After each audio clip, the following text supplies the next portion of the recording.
Justin is with us in Corpus Christi. Hi, Justin. Welcome to the Ramsey Show. Hey, Dave, and good to talk to you. And are you still doing better than you deserve? Always better than I deserve, brother. What's up? Just a short backstory is after I lost my mom in just after Christmas of 21, her life insurance that redeemed was $400,000, and after I paid the funeral and her expenses, it was enough to get me out of debt. So I finished baby step 3 back in about 6 weeks ago, actually. And honestly, Dave, boy, at this point, to put it bluntly, I'm scared.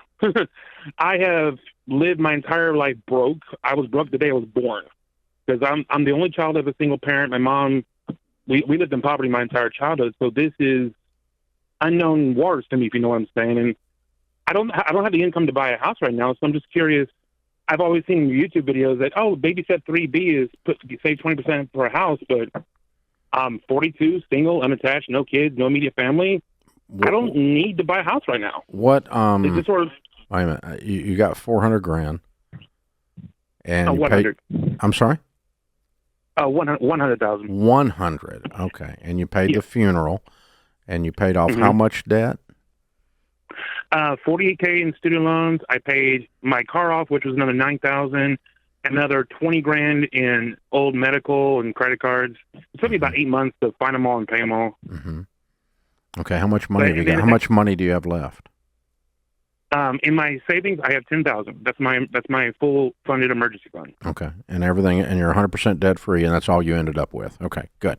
All right, I got the picture. I'd like to call it as that was the last gift Mom told me, because I told her about you, and during 2020, I was trying to get on the path, and she said, "Yeah, that sounds great. Go for it." And if anything, this was her last gift to me. It was, "Hey, get out of debt." I'm sorry. Sorry, that's the way you got it. I'm glad it worked out good for you. What do you do? What's your income? I work as a restaurant assistant general manager. I make about 33. Okay.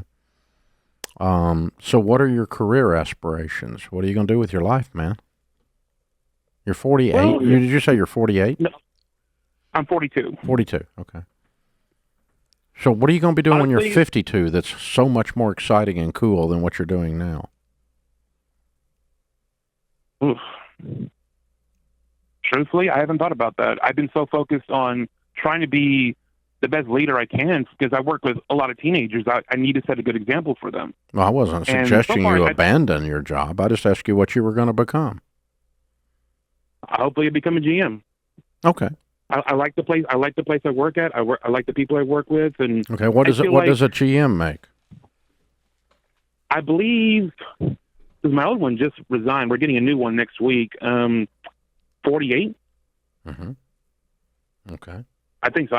They obviously never told me my salary, but they get a base salary. They're the only ones on salary, and then they get a bonus based on the monthly business, how much the business does each month. Mm-hmm. Okay. All right. Good. All right. So we got a plan. Mm-hmm. That's good. And why is it you don't want to own a house? I just feel like it's a little superfluous. Superfluous because I don't have a wife or kids. I mean, it's just me. I live in a 1-bedroom that's within my budget. I pay $669 a month plus utilities. Mm-hmm. I'm comfortable. Mm-hmm. But at the same time, I've seen some of your old YouTube videos where, I don't want to be stagnant. I want to keep moving, but Yep. honestly, I don't know the direction to move. Well, there is part of this that you're looking at the here and now. 42 years old. Right now, you're unattached. Maybe in 5 or 10 years, you won't be. There's this piece of this puzzle that's an unknown. And you kind of have to think through that. You have to look at your future the same way Dave asked you, hey, what do you want to be doing in 5 years? What do you want to be doing in 10 years? You have to ask yourself about your life in general. What do you want it to look like? We've seen how this money that your mom left, whether it was through insurance, how it's changed your life, right? So you have the ability to do that same thing in some way, right? There's a purpose. There is still a purpose for you, regardless if you have a wife and kids, and that purpose can have financial attachments to it. But more than that, we know that home ownership is a part of building wealth. And even if you don't want to buy a home right now, I do think it's something that you should and can aspire to with your income, living in Corpus Christi. I think it's still something that you can have. I just think it's something you're not used to. Like you said, you're not used to where you're at financially. And so you don't know what it looks like to really prosper in and of your own right, on your own. And so it's like, I've never seen that before. Let's just stay where we are. I'm comfortable here mentally and in every other way. But I would challenge you to move past that and really dream beyond that, because that's what you're headed for. Yeah, that's good. And Justin, on the logical side or the economic side, let's work through that for a second. Short-term renting is not a problem. Long-term renting is a problem, and here's why it's a problem. The property that you're living in is going to go up in value in the next 10 years substantially, and the landlord is going to benefit from that, not you. So if you live in a property in Corpus Christi, let's say you bought a 2-bedroom condo, okay? It's similar to what you're in now, and you paid $150,000 for it, okay? Let's just make that up. I just made that up, all right?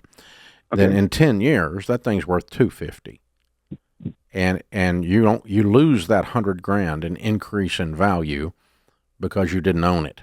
The second thing that we know is 100% of the time over a 10-year period of time, rents go up.